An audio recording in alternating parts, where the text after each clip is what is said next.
Dr. Wainwright. Mr. Speaker, today we are all saddened to hear of the death of Lieutenant Timothy O'Donnell, killed in action in Afghanistan, and of course his comrades who are wounded. And it was right that earlier this afternoon the House unanimously moved a notice of motion reflecting on that.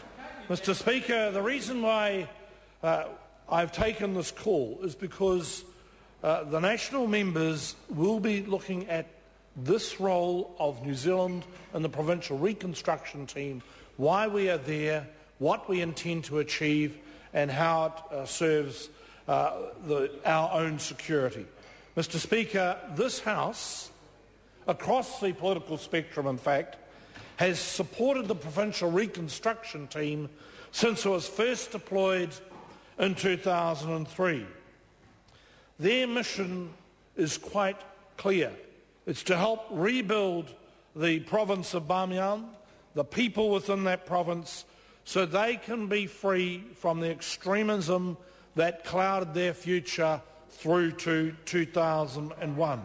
Let me be clear on this, Mr. Speaker. We are in Afghanistan because we are defending New Zealanders and all free people against the evil of international terrorism. It is worth noting, Mr. Speaker, that several New Zealanders have lost their lives in the terrorist events that were directly related to Al-Qaeda in New York, London, Bali and in Jakarta. And under the Taliban, Afghanistan had become the haven for Al-Qaeda terrorism. The United Nations, in a series of resolutions, has approved the actions of the international community to enable Afghanistan to redevelop and to take its proper place among nations. That is so that they won't become a haven for terrorism that affects all of us. And our soldiers, now for more than 7 years, have been working alongside the people of Afghanistan in Bamiyan. A number of people in this House, including the Leader of the Opposition, have visited Bamiyan. They know full well how the vast majority of people in that province have welcomed our presence. I noted myself last year that children in the town of Bamiyan would in fact wave at our soldiers 7 years later. That says something about the way we received. But it's also clear, and we have had a stark reminder of it in the last 24 hours, that this place still is fraught with risk.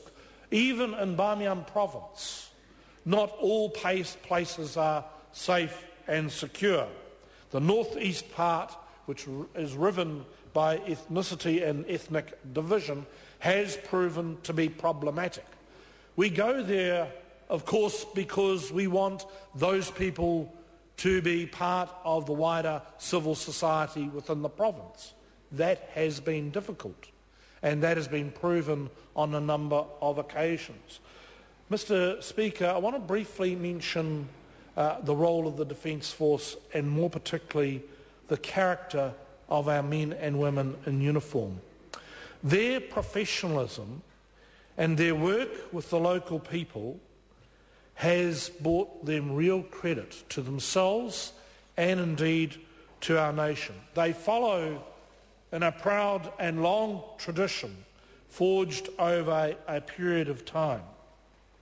And even in this era, in this new era, they still serve our nation proudly, drawing on the traditions of the past, but building in the concepts of current conflicts. Let us be clear of what terrorism does. It has reached out beyond Afghanistan itself, across the world, and strikes at innocent civilians. Mr. Speaker, can I say this? Today is a time to reflect on the price of freedom. There's always a price: readiness, vigilance and commitment. We also know today there is a further price, and that has proven to be the life of Timothy O'Donnell. Mr. Speaker, in this chamber, we owe our freedom to him and those members of the New Zealand Defence Force who serve our country. The Honourable Clayton Cosgrove. Before